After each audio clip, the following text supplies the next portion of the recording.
大家好，我是阿水，我是新加坡的演员，但我是老家是东北的。今天跟大家聊聊海外的东北文化，好不好？东北的 globalization。新加坡有很多的中国餐馆，越来越多。这中间东北餐馆是最受欢迎的，而且最好辨认，因为我们东北菜就是食材和做法全都告诉你。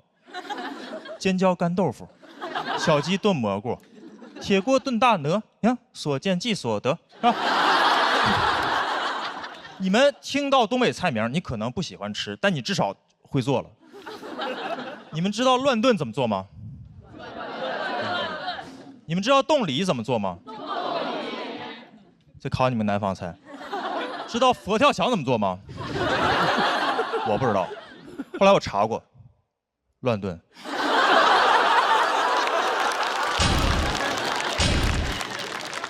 我在东北长大，习惯了在菜名里找那个食材和做法。我刚到新加坡的时候，有的菜名是靠猜的。我站在新加坡餐厅里一抬头，沙爹，先不吃，听着没大没小。煲仔饭，听着没小的，跟沙爹是套餐，听着像。椰浆饭，娘惹菜。爷爷不泡茶，外婆家的菜，你不知道吃什么，但实在亲戚越来越多。而且不光这个菜名，餐饮、餐馆的名字也是，你觉得出了东北都叫得很含蓄，把湖南菜叫湘菜，是吧？上海菜叫本帮菜馆，我们东北菜到世界各地都是东北烧烤饺子馆。东北人就不擅长起名，我老家中央有条大街就叫中央大街。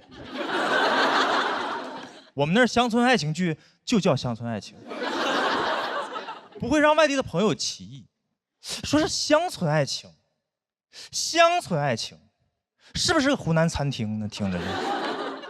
为啥这么直白呢？就是北方人有点好吃的，他就是很巴不得你快点吃，所以选择直白，不会修饰，你懂吗？我每次回到我东北老家，我妈就是惦记让我吃东西，我不吃都不行，每天早上都是。儿子醒不醒呢？儿子醒不醒呢？我说我没醒，醒了呀。你饿不饿？你吃点东西，妈给你整点吃的。你饿不饿？你饿不饿？饿不饿？饿不饿？我说还行，饿了呀。你吃点这个，妈给你整。你有钱你买不着你这玩意儿，你吃你尝尝，你尝尝，你尝尝，你尝尝，你尝尝。我就只能吃。我但凡觉得好吃，我回程的行李里就全是这个。现在的直播带货说一大堆，我觉得没用，你都不如让我妈去啊。直播间的朋友来了呀，这个你尝尝，你尝尝，你尝尝，你尝尝，你尝尝吗？你尝尝。我们北方人就是这样，好东西不用硬夸，你只要尝过用过，你就知道它好。就像滴滴一样，你打开滴滴出行，新加坡、韩国、日本也能用中文直接打车，想咋滴就咋滴。还有没有在国外用过滴滴的朋友？回去用呢，用呢。哎，东北人就是擅长这种直给啊，他不光吃的，他有恋爱综艺或者恋爱节目，他也是很直给的。不让现在你们看那种普通的综艺，是吧？单身的地狱，结完婚的惦记离，要离赶紧离。一离十好几集，磨叽。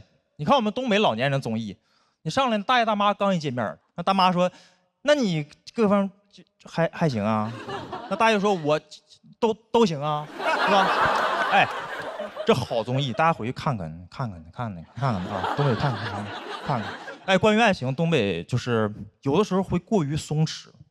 我不知道大家听过那个乡村爱情的主题曲叫《谁是我的新郎》。这也太松弛了吧，都已经落到新郎了，不知道谁是新郎。我每次听这歌都有画面感，我每次听这歌都感觉是彩玲姐唱的，对面站5个小北，你觉得谁是我的新郎？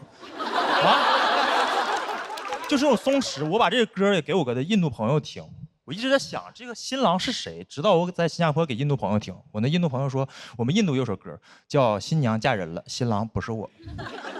这两歌不光歌名能对上，这俩歌好像是一起写的。就都能一起唱。我知道这个时间点唱歌有点奇怪，但是你知道北方人有的时候有点好东西啊。你听听呢，听听。谁是我的新郎？当当当当当当当当当，嘿，别再让我东张西望啊！那苦里猴呀，猴人呀，谁是我的新郎？几米，谁是我的新郎？嫁！哎嗨嗨，快来到我的身旁！咚咚大，好。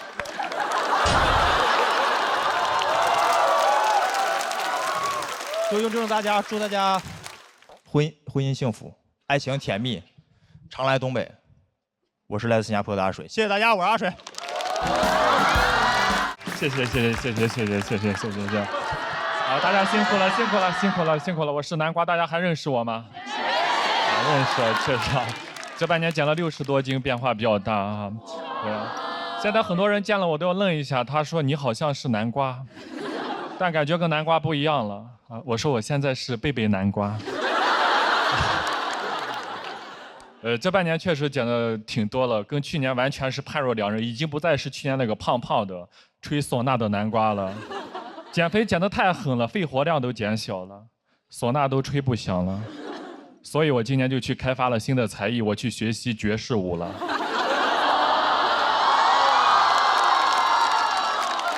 这就是魏武。而我学跳舞真的很开心，因为我从小就特别想学跳舞，但是在农村没有条件。现在长大了有能力了，我决定去朝花夕拾一下。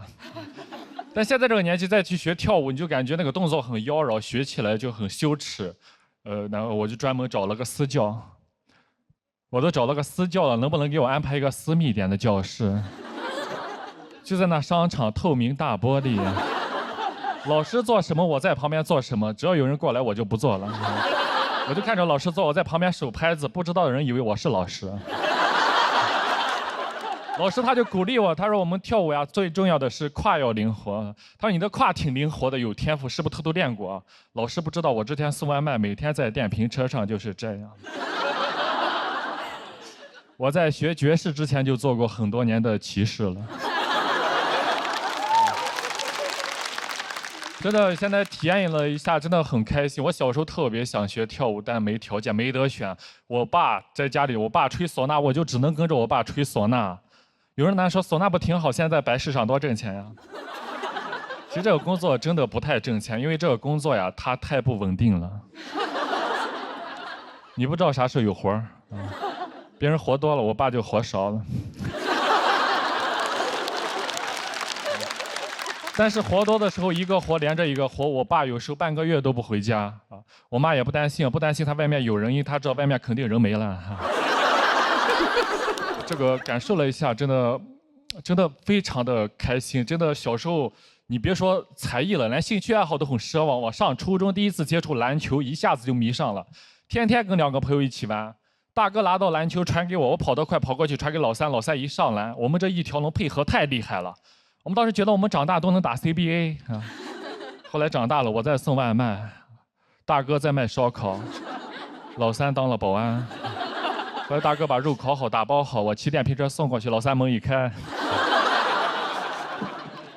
还是一条龙。我们没能相聚在 CBA， 但是我们相遇在了 CBD。到了社会上，就感觉离我的舞蹈梦想越来越遥远了。但那2年很开心，能在网上看一些视频，看一些偶像练习生这种青春有你这种唱跳节目，我很喜欢看这些练习生。就我觉得他们那种青春活力能感染到屏幕外的我。那时候有一首歌叫 Yes OK 特别的火的，当时很多人都在跳。我在送外卖看周围没人的时候，我也会偷偷的慢慢追，慢慢追我的梦。我觉得那些练习生就是我梦想的一种寄托，看那个节目很有代入感，跟他们能共同的成长。我当时还给他们投票，甚至送外卖的时候帮他们拉票。你好，能给个好评吗？他说在哪里给？我说你有爱奇艺 VIP 吗？那时候靠着手上的外卖给喜欢的选手拉了不少的票，也是发动了真正的饭圈。那时候那个精神状态跟周围那些同事很不一样，热奈他们出道那天，这非常开心。我坐电动车上说终于成团了，成团了。旁边骑手成团几个人呀？我说9个人，他9个人，那你送得过来吗？他们不理解我，他们觉得我是个异类，他们甚至还嘲讽我。他说你天天看那玩意有啥意义吗？有啥意义吗？你也去报名，你也去青城游，你也去报名参加。我说算了吧，咱别斗了，我能去爱奇艺，我去爱奇艺搞笑吗？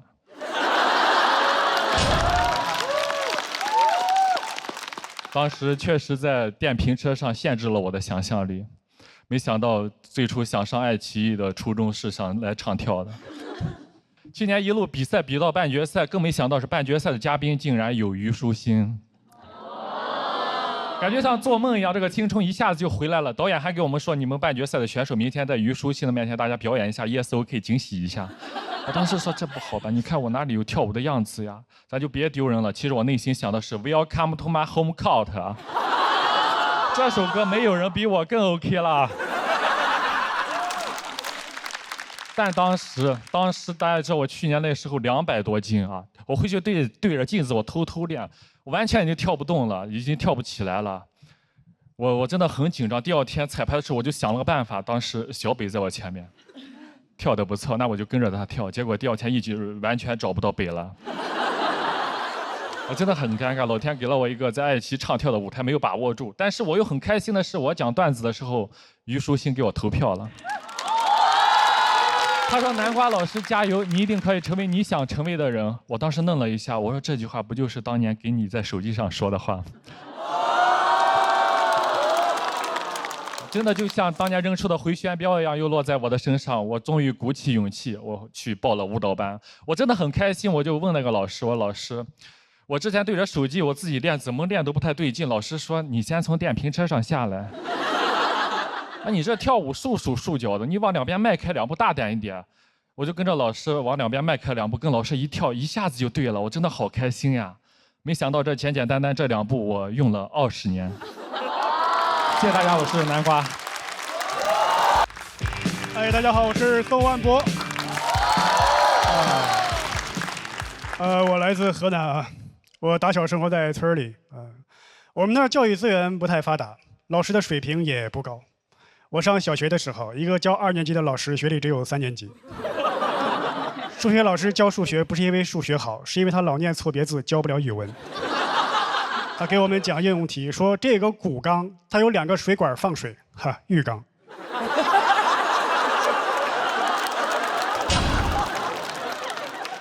学历最高的人是我们校长，初中学历。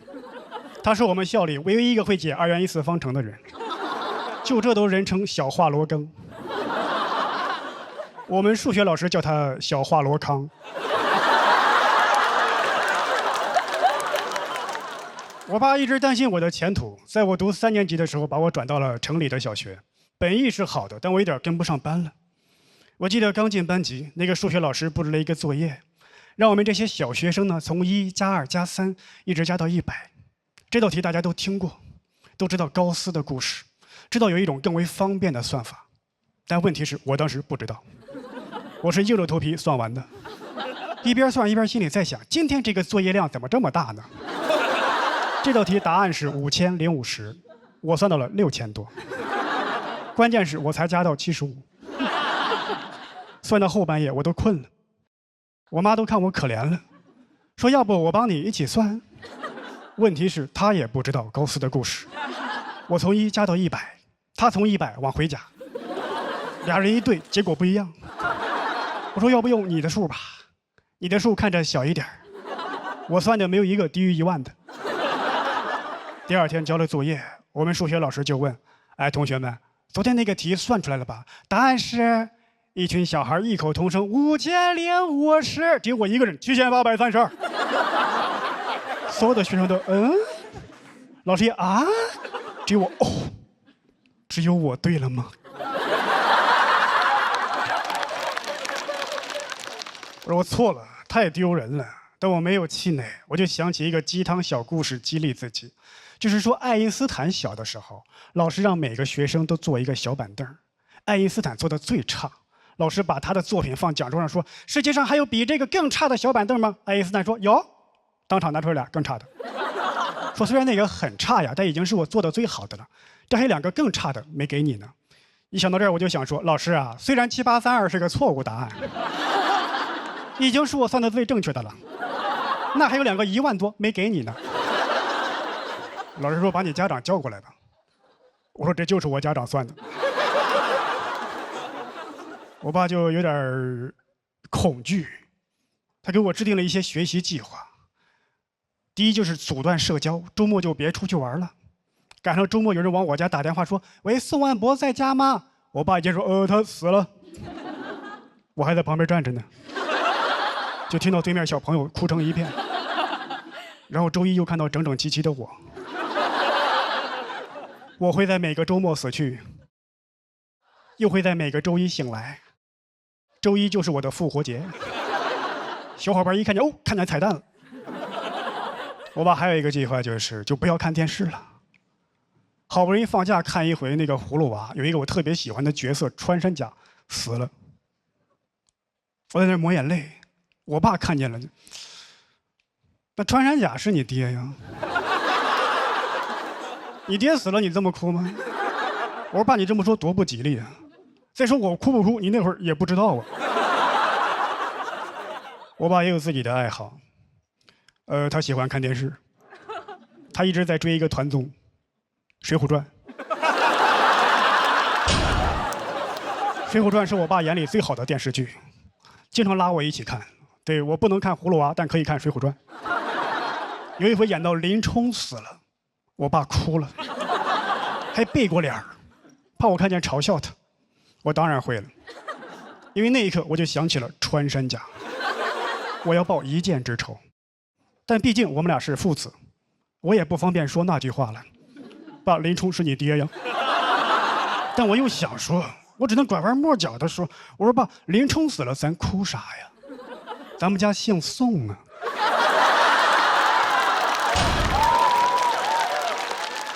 宋江死了，咱再哭啊！好歹咱本家呀，你哭了也算祭祖了。这个梗在我们河南是要天打雷劈的，全国最传统的省份之一，仅次于山东。我们家要是山东的，我讲这个真的会被我爸打死，因为宋江就是山东人。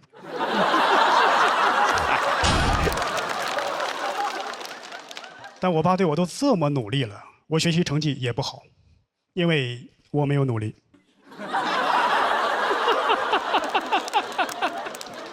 我知道，如果我好好学习，我爸肯定很高兴，但我不想让他高兴，我想气他。但为了我的前途，我还是得学习。我就想，我权衡之下，我说我学一点儿，我一会儿学一会儿不学。我爸就一会儿高兴一会儿不高兴。他现在有双向情感障碍。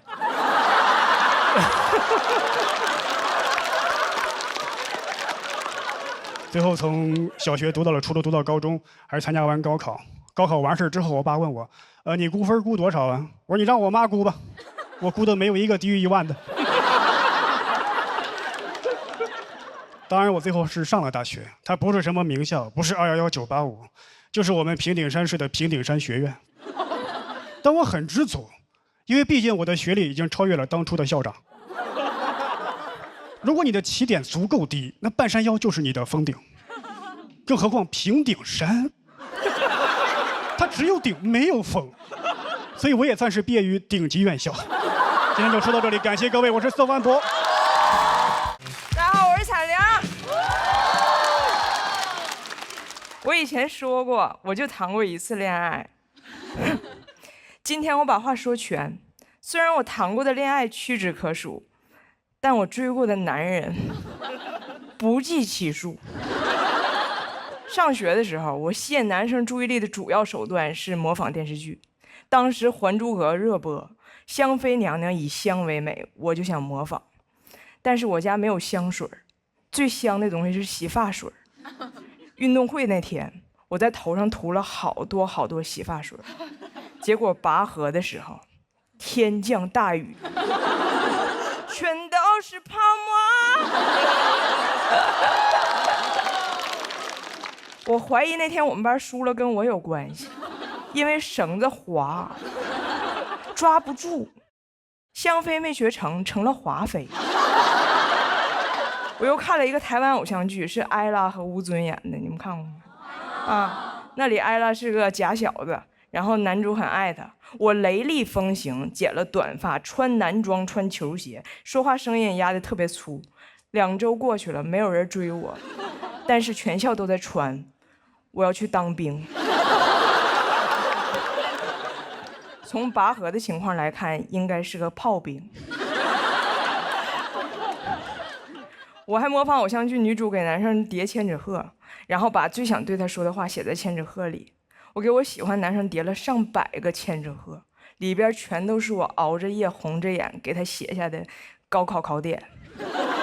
老师没收这1罐千纸鹤的时候都感动了，多少年后还跟那男生说，当年你但凡跟张彩玲早恋一点儿，都能考上个3本。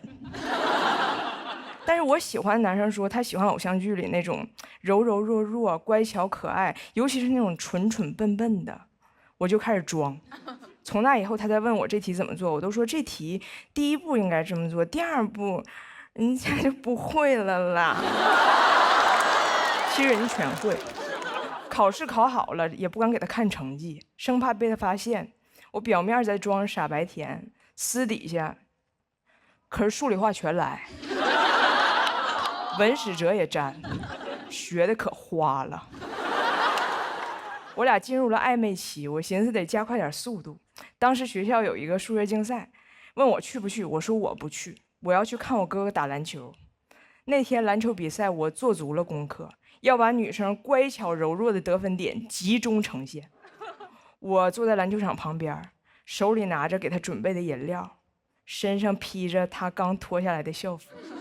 袖子里还藏着一个随时可以检查刘海的小镜子，的同时还在给他织围脖，的同时还在装自己肚子疼很虚弱，的同时还在给哥哥加油。那天给我手忙的呀，肚子疼织围脖弄刘海加油，肚子疼织围脖弄刘海加油。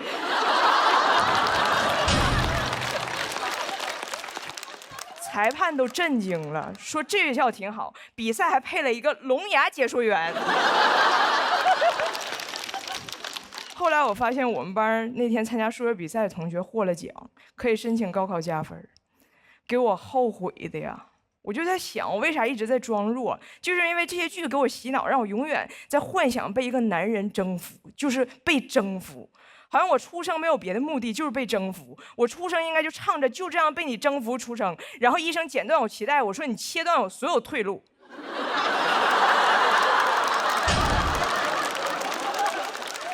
哎，这些剧到底是怎么给我洗的脑？那天我回家一打开电视，正好是一场经典的偶像剧征服大戏——强吻。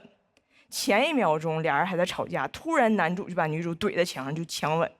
女主前边还在拼命挣扎，突然就放弃抵抗了，就那手永远。男主的嘴里是有电棍吗？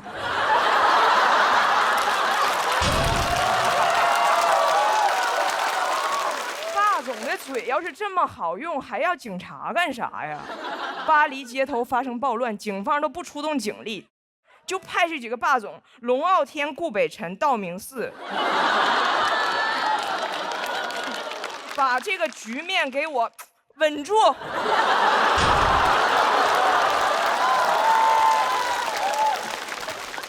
那以后我也不装弱了，而且长大之后我特别怕别人觉得我弱。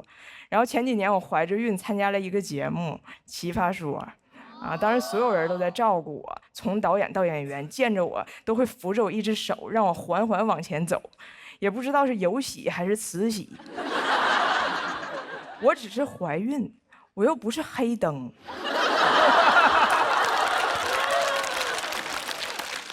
而且不管是黑灯还是怀孕，其实都不用那么服，除非黑灯怀孕了。那不服不行。比赛开始了，我的队友还跟节目组说今天啊情况特殊，我们当然都是正常站着辩论，但是彩铃是坐辩。但是辩论这东西，它坐辩根本就使不上劲儿。他们也是好心，就是怕我万一有啥意外再升在台上，我站起来给我摁下去，我站起来给我摁下去。我想告诉他们，就这个动作啊，最容易生出来。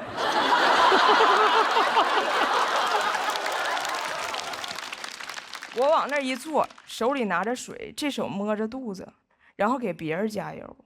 我觉得场面怎么似曾相识了呢？我怎么又回到那篮球场了呢？出走半生，归来仍是聋哑解说员。我说不行，我是来比赛的，我要站起来。我那天站起来跑到场中间一顿输出，其实那天我表现还挺好的。当时看着观众给我投票的投票器一盏一盏亮起来，我才知道什么是我最需要的。那天挺着儿子比赛，赢的也是铤而走险。当时我灵魂出窍回到篮球场了，我好心疼那个17岁坐在篮球场旁边手忙脚乱给别人加油的小姑娘。我想跟她说，你没做错什么，你只是那个时候还不知道，你更应该为了自己站在赛场上。谢谢大家，我是彩玲。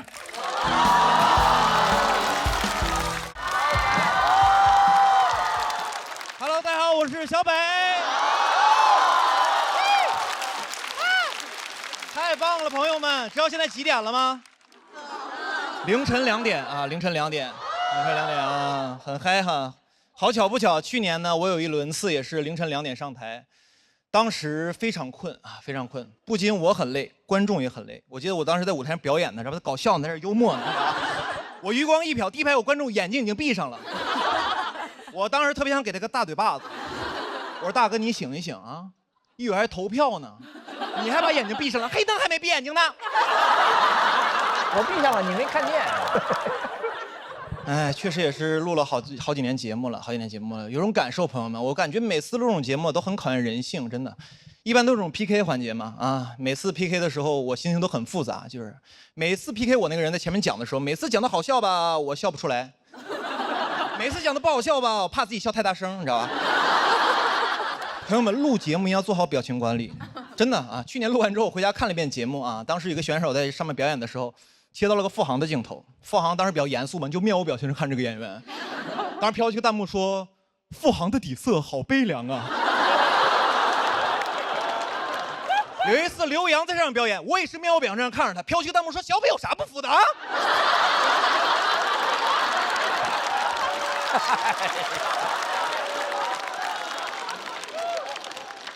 朋友们，我也悲凉啊！你们可能不了解我内核也是悲剧，你知道吧？我真是服了。每次录这种节目，主持人也特别欠。每次一个人表演完之后，然后说那个谁不服啊 ，PK 一下，梆梆梆站起几个人，主持人特别欠。主持人要 Q 一个问题：你今天为什么选择这位选手 PK 呢？大家就开始编一些莫名其妙的理由因为我们都是北京的演员。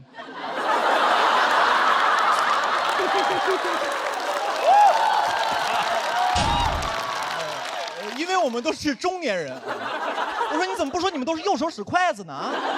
就没人说实话吗？你这站来说实话不就完了吗？你今天为什么选择他？直接站来说，因为我觉得他不好笑。我觉得我能赢。他就是之前几年上过几年节目，有点观众缘什么的。当时终于明白为什么这么多人 PK 我了。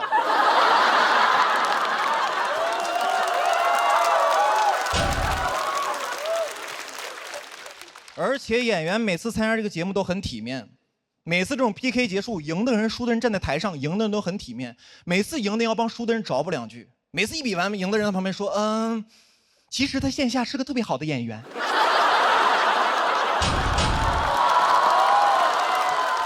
这段我看过，其实线下演出特别炸。今天可能是因为紧张嘛，没有表现好，希望大家多多去线下支持他，多去线下看他。我当时坐旁边，朋友们，我心想，可不得去线下看的吗？线上撩路，不被你这个王八蛋堵死了吗？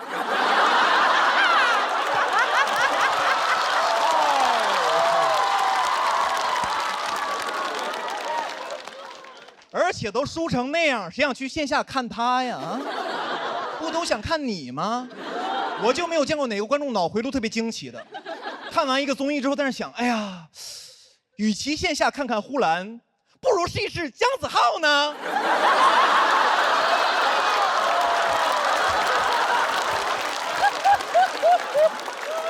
朋友们，姜子浩是个特别难找的案例，有名气不搞笑。不是你们是不是觉得我太刻薄了？你知道吗？其实没有，我跟姜子浩私底下是特别好的朋友，你知道吗？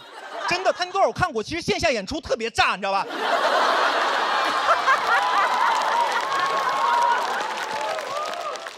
希望大家多多去线下支持他的粤语专场，好吧？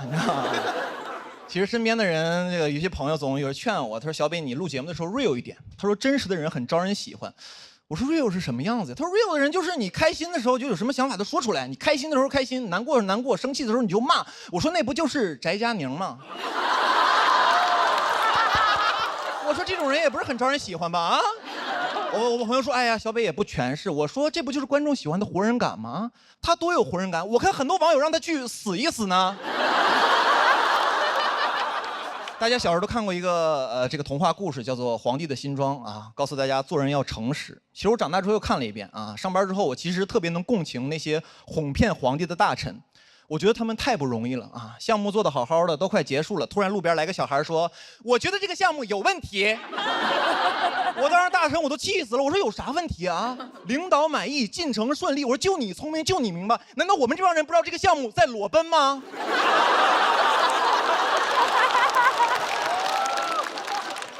我之前也接过一些台前的工作啊，就是给一些歌手比比划划、评头论足，有点像现在的气氛组，就是。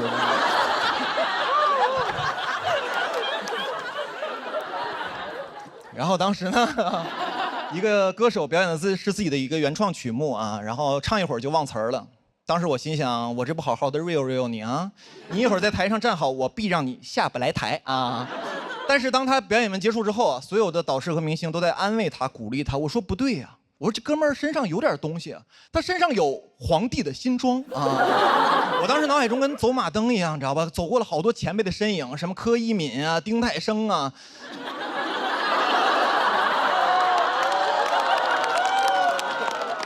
我说我不能步他们的后尘啊，别最后整的活人感有了，活没了，你知道吗？但我心想这不行，我说你们几个从我脑海中出去，何炅、汪涵进来。当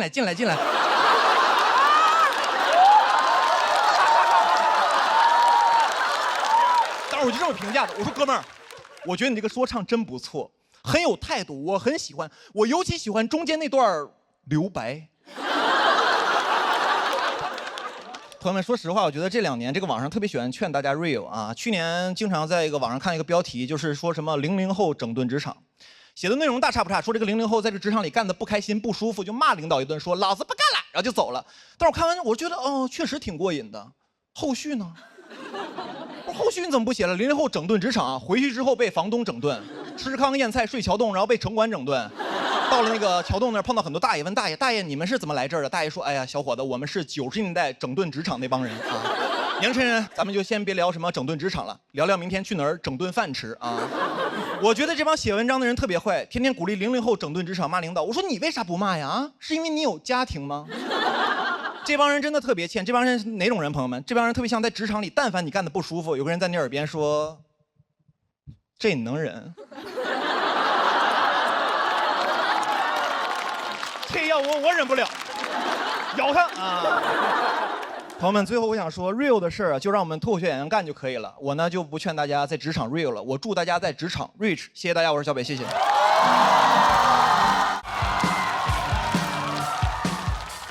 大家好，我叫大老王。聊，我大老王。我现在已经不上班了。那你发现不上班跟上班比，最大的好处就是不上班。网上管我们这种行业叫自由职业了，对吧？自由职业是我认为一个很有意思，它是一个反义词，很矛盾，自由和职业。上次听到类似词是调休。小长假，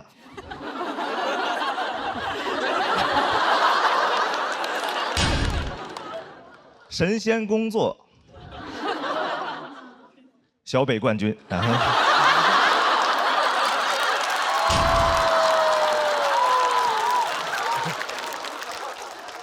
我们这个工作呢，性质属于创作性工作，其实每天就是在家里，主要是等梗出现。我很羡慕农民伯伯工作，春种秋收，一份耕耘一份收获。春天种下种子，秋天收获果实，然后就会留下一地的梗。这就是我最羡慕的生活了。但我这个状态，基本每天就是盯着屏幕，一天啥也不干，主要是改改行间距。修改修改字号，调整调整文档顺序，就是我的一天。我的一天呢，就是啥也不干，啥也不干呢，就是我的一天。这就是我的一天。我的一天，这就是。这是谁的一天呀？我的一天。干嘛呀？这几句写了1个礼拜呢，写了1个礼拜呢，这几句。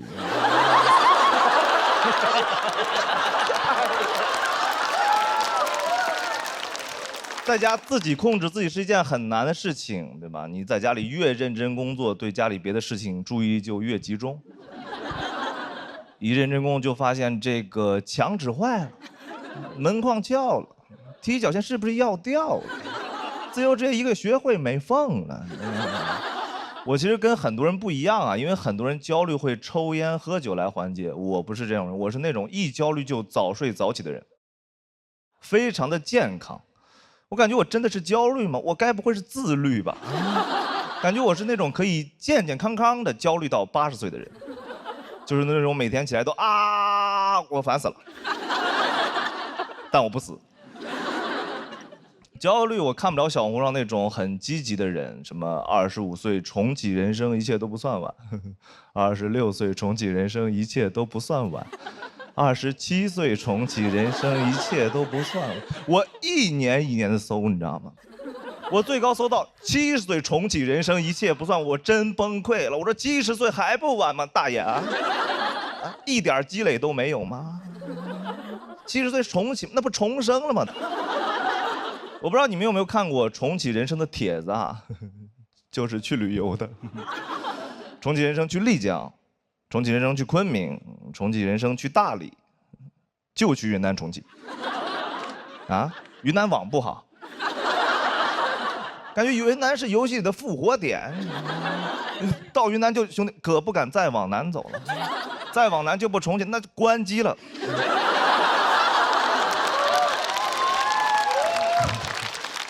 所以去云南这种事情是没有办法治愈我的，所以前段时间我去了景德镇。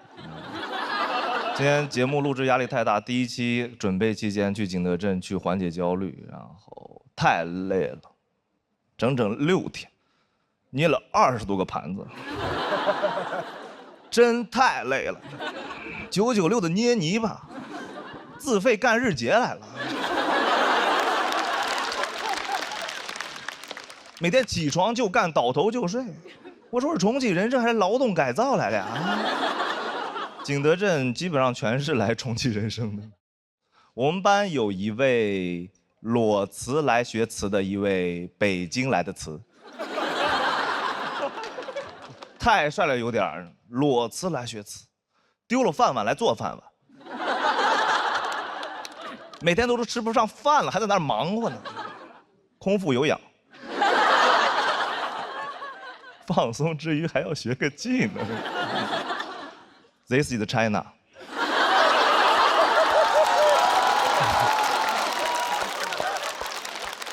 做盘子很难啊，因为盘子很难做大。第1堂课学拉杯课，你知道，最后累得手都抖了，可以说是大盘持续震荡，很懊恼，你知道吗？30多岁玩不明白泥巴了。学了1下午，泥还是泥，我和泥都扶不上墙了，觉得自己很蠢，你知道吗？原来不会写段子，现在不会捏盘子，我该不会是个傻子吧？啊，我真蠢，你知道吗？怎么能？你怎么笑点太奇怪了呀？我真蠢，我是怎么想的？靠捏泥巴来缓解人生焦虑的呢？我想过历史上唯一一个靠捏泥巴来缓解人生焦虑的是女娲。女娲捏泥巴造人，女娲是按照自己样貌来做的人，一焦虑就做自己。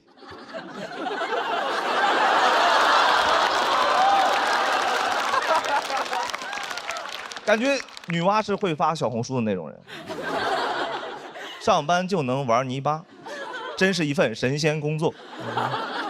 女娲这工作应该挺焦虑的，因为女娲的主业是补天，每天一起床都有一个天大的窟窿等着她。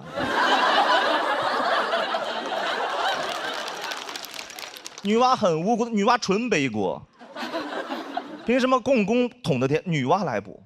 招谁惹谁了？你说女娲每天会不会看着那个天非常的绝望，说哎，如果这个天要是行间距就好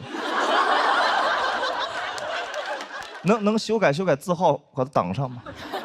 能把别的天复制粘贴到这儿吗？这是谁的天？女娲补的天。这是谁的天？这是我的一天。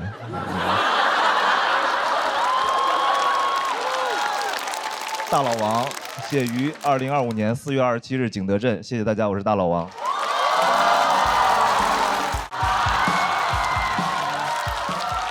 大家好，我是庞颖。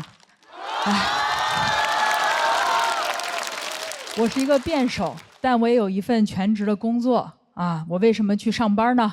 因为奇葩说已经好几年没办了，马老师转行做喜剧去了啊。所以呢，人上班啊就很难兼顾工作和健康。我前一段时间去体检，查出来几个微不足道的小问题，但是我妈如临大敌，非要过来亲自照顾我的生活。我妈一来，我如临大敌。啊，我妈做饭就是习惯会做很多，所以我总得吃剩的。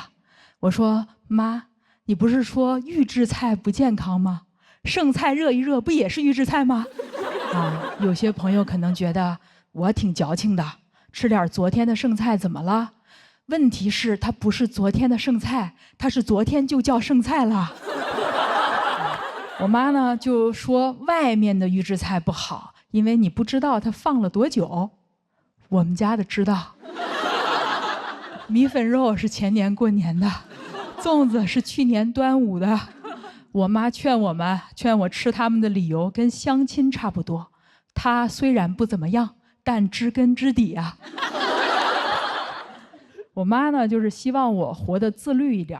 我从小就比较胖，总有人觉得呢胖就等于不自律，但是我不同意啊。虽然有些人觉得坚决不吃不健康的东西叫自律，但是我认为坚持不吃不好吃的东西才叫自律。同意吧？有人说呢不对，自律啊你必须得约束自己的欲望。那我也挺自律的呀，我多么想买房都没有去抢银行。又有人说规律的生活就叫自律，这也不对啊，偶尔出轨叫放纵，每个月定期出轨一次就叫自律。其实我不是不在乎自己的健康，但是打工人太累了，很难兼顾工作和健康。我有一份全职的工作啊，是真的全职的工作。我加班加的最严重的时候，我一周工作过超过100个小时。我为什么没有管理身材？那是因为我在忙着管理自己的人生啊！我也想同时拥有谷爱凌的身体、董明珠的事业，还有马斯克的繁殖能力啊！